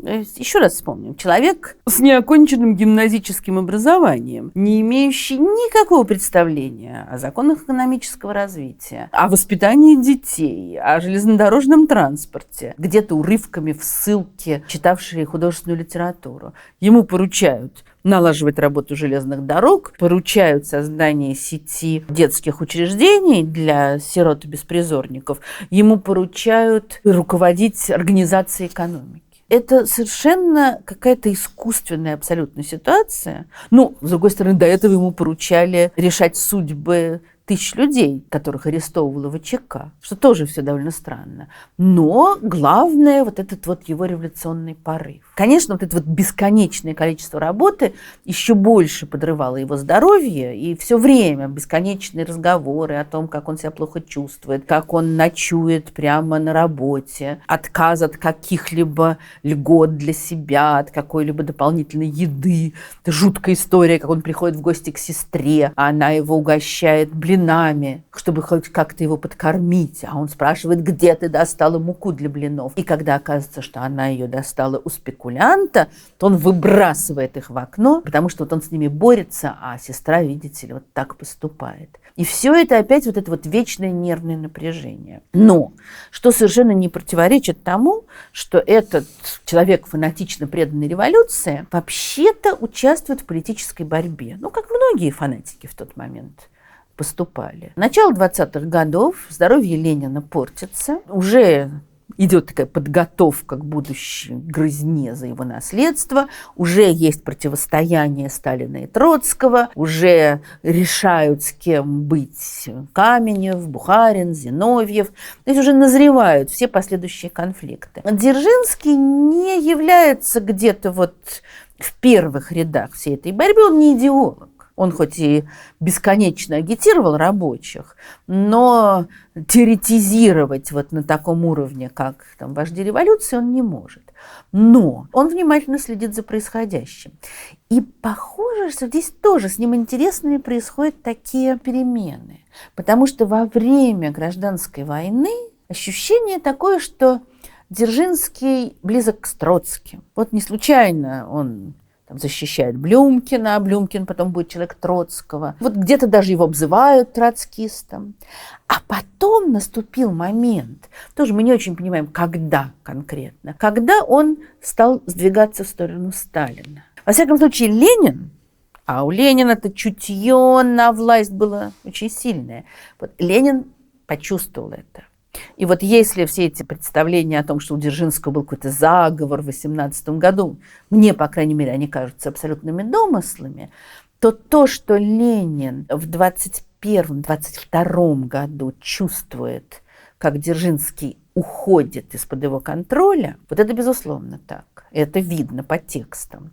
То есть Ленин больной, уже умирающий в горках, где он закрыт практически, чтобы здоровье свое поправлять. Но он при этом, Ленин, конечно, был гениальный борец за власть. И он внимательно следит за тем, что происходит. Ну, об этом тоже говорили, скажем, в лекции о Троцком и о Сталине. Ленин давно уже играл во многом на этом противостоянии Сталина и Троцкого. И он довольно долго приближал к себе Сталина, потому что Троцкий, очевидно, казался ему более опасным. А вот в какой-то момент он понял, как много уже власти и влияния у Сталина. Ну, очевидно, это совпало еще с тем, когда Сталин обругал и обхамил Крупскую, но не это было главное. Он чувствует к 22 году, как велика власть Сталина. И начинает резко критиковать Сталина там, где раньше, наоборот, он его одобрял. И не исключено, что именно на этом основан конфликт между Лениным и Сталиным по вопросу о создании Советского Союза. Ну, мы не будем сейчас вдаваться в подробности, но, наверное, все помнят еще по школе, что был сталинский проект создания СССР, ленинский проект создания СССР. Ленин резко нападает, критикует Сталина. Ленин возмущен тем, что происходит в Закавказье, а закавказские большевики совершенно не хотят, чтобы Закавказская Федерация, ну, то есть Армения, Азербайджан, Грузия, входила в состав России как автономия, то есть на подчиненных правах. И там на заседании ЦК происходят острейшие дебаты, дело доходит до драки. И отправляют Дзержинского разбираться, что там происходит. Когда Дзержинский возвращается, он описывает картину, в общем, вполне обеляющую Сталина, Орджоникидзе, то есть вот тех, кого Ленин хотел бы как раз прижать. И Ленин, который вообще-то обычно был чужд каких-либо там национальных предрассудков, он пишет какие-то совершенно мерзкие слова. Это конец 21 года. «Боюсь, что товарищ Дзержинский, который поехал на Кавказ, чтобы изучить дело о преступлениях этих социал-предателей, ну, в кавычках, проявил здесь также только свой подлинно русский дух». В скобочках. Известно, что обрусевшие иноплеменники всегда любят пересолить, если речь идет о подлинно русском духе. То есть вот он почувствовал, что Дзержинский стал на стороне Сталина и начинает резко критиковать его. Ну, здесь, конечно, главная цель Ленина – это Сталин, а не Дзержинский. Но заодно и Дзержинскому перепадает. И похоже на то, что уже в последние месяцы своей, по крайней мере, сознательной жизни, пока еще Ленин как-то был в состоянии что-то делать, он пытался снова приблизить к себе Троцкого, очевидно, надеясь противопоставить его Сталину. И вот здесь, наверное, если бы это Ленину удалось, то, очевидно, Дзержинский тоже мог бы пасть жертвой этой ситуации. Но этого не произошло. Ленин умирает, идет борьба между Сталиным и Троцким, в которой Сталин побеждает. Дзержинский явный человек Сталина, но здоровье его совершенно подорвано, а это время этих бесконечных разборок, совещаний, собраний, на которых резко все друг друга осуждают, обвиняют. И в какой-то момент у него просто не выдерживает сердце. А дальше начинается превращение его в памятник на Лубянке, в Железного Феликса, в человека с холодной головой, горячим сердцем и чистыми руками. Кстати, есть сомнения, говорил ли действительно Дзержинский эти слова, или же ему потом приписали. Но во всяком случае, горячее сердце у него, может быть, и было. Холодная голова, что-то вот у меня вызывает большие сомнения, и уж точно руки не были чистыми. Не воровал, конечно, зато в крови был по локоть. Но дальше Дзержинский превращается в такой вот символ замечательного революционера, настоящего чекиста. Ну, я уже цитировала знаменитые слова Маяковского, но Маяковский был не единственный, кто его восхвалял. Есть совершенно фантастические произведения, превозносящие этого человека. Безыменский, революционный, конечно, поэт был, пишет к сыну, обращаясь. «Сынуля, хочешь знать, чем был товарищ Феликс? 3 буквы ты возьми и рядом их поставь. В них хлещут кровь и дождь, в них тьма и море света. Ну что же, такова стезя большевика. Возьми, скорей возьми, вон ту и эту». 3 буквы стали в ряд, 3 буквы. ВЧК. ВЧК, ВЧК, ВЧК, нашей воли глаза и рука. ВЧК, ВЧК, ВЧК, рука большевика. О, сын, если в сердце твое вместить всю радость и боль борьбы, всю сладость и горечь страстей, весь гнев и любовь станка, тогда ты узнал бы, может быть, что такое ЧК. И еще простое. Строгий дом, лестницы, люди, свет. В этом доме, очень простом, очень простой кабинет. Пролило время над жестким столом воды бурливых рек. В жестком кресле, очень простом, очень простой человек. Время, шагай себе, время, не стой, но не стучи так хитро. В маленькой ручке, очень простое перо. Черные буквы стекают с пера, и человек посидел. Легче, чем звук, тяжелей, чем гора. Слово простое — расстрел. Мой мальчик, над миром промчатся века, но темень забвенья вовек не коснется великого имени полководца, стоящего на площади ВЧК. Совершая со всеми наш труд исполинский, будь разумом мощен и сердцем чист, как этот титан, большевик, чекист, Феликс Эдмундович Дзержинский. И, конечно, не менее впечатляющее и, конечно, выдающееся по своим поэтическим качествам стихотворение написал Багрицкий, которого, как и многих других, завораживала вот эта вот сила людей в кожаных куртках с маузерами. И он описывает свое состояние больного, туберкулезного, которому так тяжко. И ему на помощь приходит образ Дзержинского. Стихотворение написано уже после смерти Дзержинского. «Пыль по ноздрям, лошади ржут, акации сыплются на дрова, треплется по ветру рыжий джут, солнце стоит посреди двора, рычаньем и чадом воздух прорыв, приходит обеденный перерыв. Домой до вечера, тишина, солнце кипит в каждом кремне, но глухо от сердца из глубины предчувствие кашля идет ко мне. Из сызного мир колюч и наг, камни углы и дома углы, трава до оскомины зелена, дороги до скрежета белы, надсаживаясь и спеша да нельзя, лезут под солнце ростки и цельсий. Это вот описание заболевания, конечно, потрясающее. Значит, в гортани просохла слизь, воздух, прожарясь, стекает вниз, а снизу, цепляясь по веткам лоз, плесенью лезет туберкулез. Земля надрывается от жары, термометр взорван, и на меня, грохоча, осыпаются миры каплями ртутного огня, обжигают темя, текут ко рту, и вся дорога бежит, как ртуть. А вечером в клуб, доклады кино, собрание рабкоровского кружка. Дома же сонно и полутемно.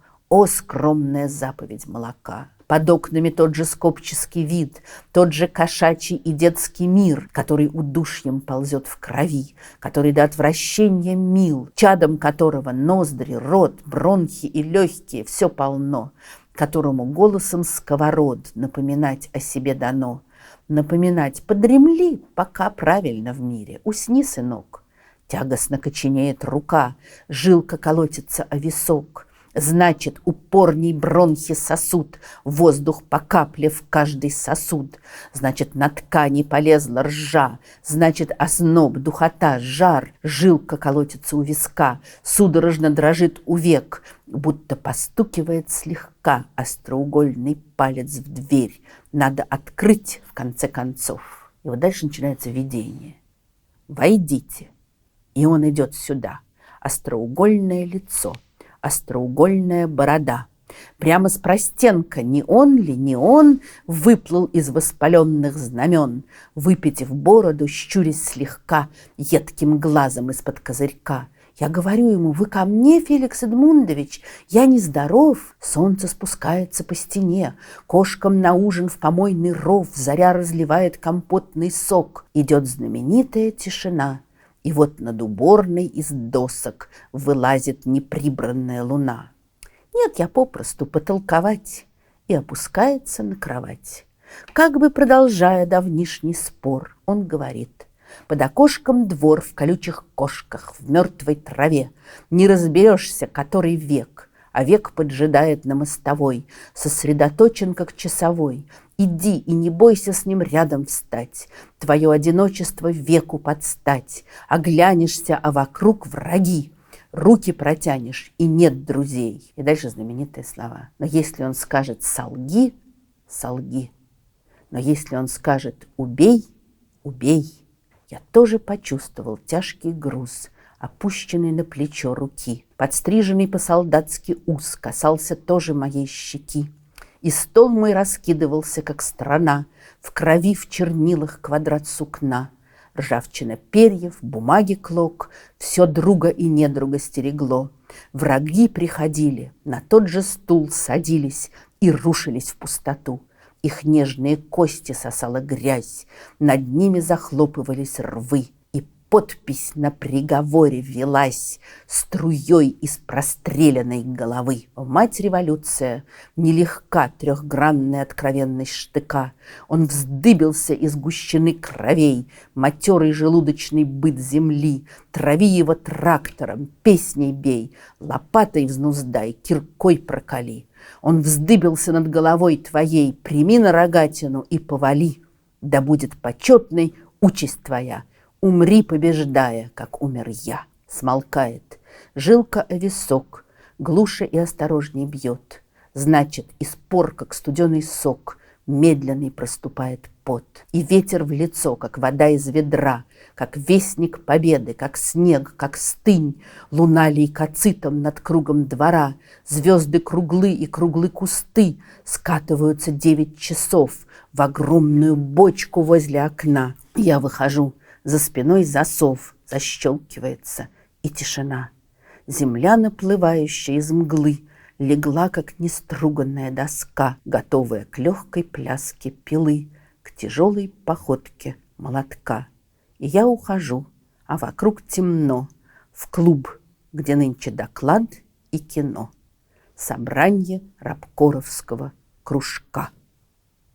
Вот это потрясающее, на мой взгляд, стихотворение, совершенно жуткое и страшное. Я даже не говорю о том, что вся эта космическая картина — оправдание того, что надо больному человеку пойти на собрание рабкоровского кружка и романтизировать вот эту работу. Это ощущение, что если век тебе скажет «солги, солги», если скажет «убей, убей», и все это оправдывается именем вот этого какого-то божества, в который превратился Дзержинский.